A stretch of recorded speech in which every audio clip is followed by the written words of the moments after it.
હર્ષ સંઘવીએ વડગામ ખાતે આધુનિક સુવિધાઓથી સજ્જ લાઇબ્રેરીનું લોકાર્પણ કર્યું. નાયબ મુખ્યમંત્રી હર્ષભાઈ સંઘવીએ બનાસકાંઠા જિલ્લાના વડગામ ખાતે સુવિધાઓથી સજ્જ નવનિર્મિત તાલુકા કક્ષાની આધુનિક લાઇબ્રેરીનું લોકાર્પણ કર્યું હતું. નાયબ મુખ્યમંત્રીએ લાઇબ્રેરી ખાતે ઉપલબ્ધ સુવિધાઓનું નિરીક્ષણ કરીને ઉપસ્થિત વિદ્યાર્થીઓ સાથે સંવાદ સાધ્યો હતો. નાયબ મુખ્યમંત્રીના હસ્તે લોકાર્પણ પામનાર આ લાઇબ્રેરી થકી વડગામ આજુબાજુના વિસ્તારના વિદ્યાર્થીઓ માટે ઘર આંગણે સુવિધા મળી રહેશે.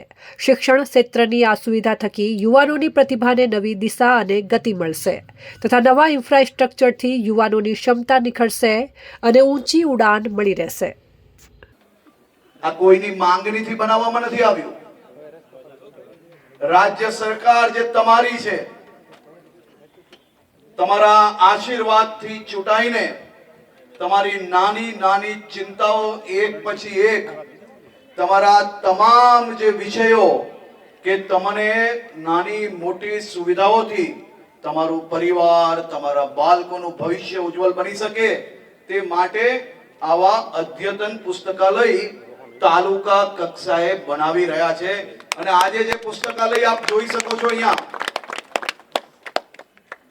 આમાં બાળકીઓ માટે તદ્દન અલગ વ્યવસ્થાઓ ઊભી કરવામાં આવી છે. આજના જમાનામાં કોમ્પ્યુટર, ઇન્ટરનેટથી જે પુસ્તકો વાંચવાની હોય તેની બી વ્યવસ્થાઓ અલગ ઊભી કરવામાં આવી છે. એક સાથે 160 થી વધારે વિદ્યાર્થીઓ, યુવાઓ અહીંયા વાંચી શકશે ને એમનું ભવિષ્ય ઉજ્જવળ કરી શકશે. આપણે વડગામમાંથી આવનારા સમયની અંદર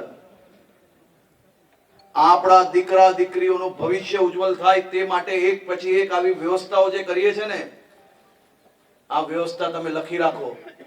આ પુસ્તકાલય આવનારા દિવસોમાં અનેક લોકો DYSP, deputy collector, police inspector, સરકારી નોકરીઓ અને વિદેશમાં ભણવા અને ભણીને મોટા મોટા ઉદ્યોગપતિઓથી લઈને બધું બનવાનું કારણ કે તમારી આ પુસ્તકાલય.